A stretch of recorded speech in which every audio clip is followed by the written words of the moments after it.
Harka fuunee ashamaa akkam jirtu kabajamoo maatii chaanaalii koo kanneen dhiyoo fagoo keessaa ala jirtan nagaan kiyya kabajaa bakka jirtan isin haa qaqqabu jecha amma immoo viidiyoo haaraadhaan deebi'ee dhufeen jira.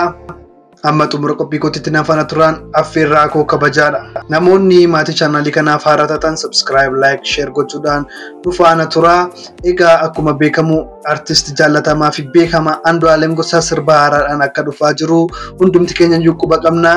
Egaa akkuma beekamu artisti keenya Andu'aalem Gosaa sirboota garaagaraa kanaan dura qopheessee gurra uummata isaa bukkeedhaan geera akkasuma imaana Haacaaluu Hundeessaa galmaan ga'uuf nama hojjechaa jirudha jechuudha.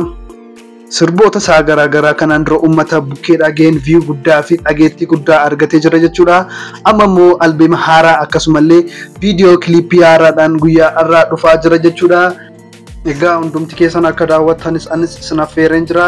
Namoonni YouTube isaa hin beekne liinkii jala isiniif hin kaa'asentanii subscribe gochuudhaan daawwachuu ni dandeessu. Egaa qophii haaraadhaan nama walitti deebinutti nagaan tura. Mee sirba isaarraa xinnoosee isin affeeraa daawwadhaati. Gama YouTube isaa deemuudhaan akkuma gadhiifameen daawwadhaan affeerraa kabajaa koodha. Nagaan naaf tura viidiyoo haaraa nama walitti deebinutti.